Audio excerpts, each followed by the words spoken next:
Artėjant egzaminų sesijai, dauguma studentų susimąsto, ką daryti – nuoširdžiai mokytis ar mėginti laimę tiesiog praslystant. O ką rinksitės jūs – kalnus knygų ar ilgaamžę paruoštukių gaminimo patirtį? Lietuvos studentų sąjunga šiais metais atliko akademinio sąžiningumo tyrimą, kuris parodė, kad studentų sukčiavimas atsiskaitimų metu yra labiausiai paplitusi akademinio nesąžiningumo forma Lietuvoje. Beveik 50% šio tyrimo respondentų teigia, kad atsiskaitimų ir egzaminų metu jų aukštojoje mokykloje dažniausiai naudojamasi paruoštukėmis ir konspektais.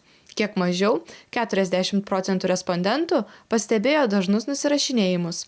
Likusi dalis apklaustųjų atkreipė dėmesį į tai, kad egzaminų sesijoje praslysti nesunku gavus egzaminų ar atsiskaitimų užduočių atsakymus iš tą patį egzaminą jau laikiusių kolegų. Dėstytojų teigimu, šiandien studentai yra pakankamai išradingi, tačiau praslysti per sesiją nėra taip paprasta.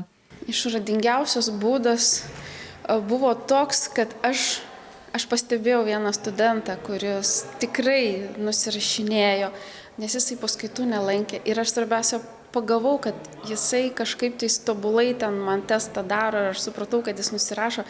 Bet tobuliausia buvo tai, kad aš netradau būdo, nesupratau, kaip jisai nusirašė ir jis gavo 10 ir aš buvau priversta jam parašyti 10. Bet žinojau, kad jisai kažkaip tai nusirašė. Ir aš netgi, aš pastebėjau kažką įtartino, pasisodinau jį į priekį ir vis tiek jisai kažkaip sugebėjo nusirašyti. Studentai nežino, kad jie matosi. Jie nežino.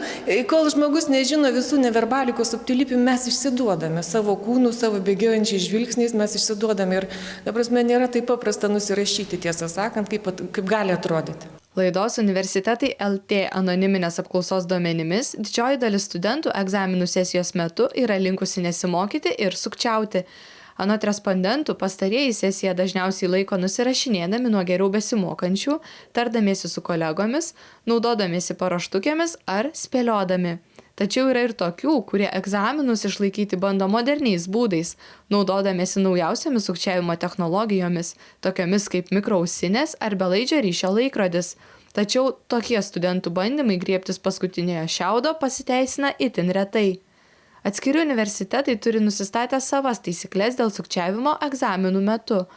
Tačiau sesiją sėkmingai išlaikyti nesukčiaujant vis dėlto galima. Dėstytojų teigimu, tereikia sistemingai mokytis ir nuoširdžiai domėtis tuo, ką studijuoji. Imkite, kol galite, nes apskritai universitetas yra labai didelė koncentracija asmenybių.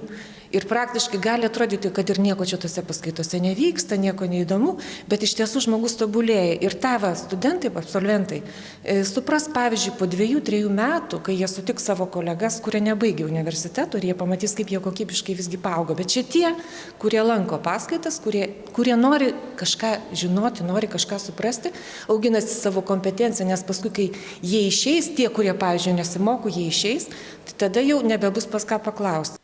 Universitetas visais laikais buvo smalsių ir žingeidžių žmonių susibūrimo vieta. Tad kam vargintis planuojant įvairiausias nusirašinėjimo strategijas, kai egzaminui galima tiesiog pasiruošti? Na, o jei jau nutiko taip, kad pritrūko dar vienos nakties, belieka tikėtis, kad egzamino klausimai nebus sudėtingi, nes net ir tobuliausia sukčiavimo technika dažnai nesuveikia.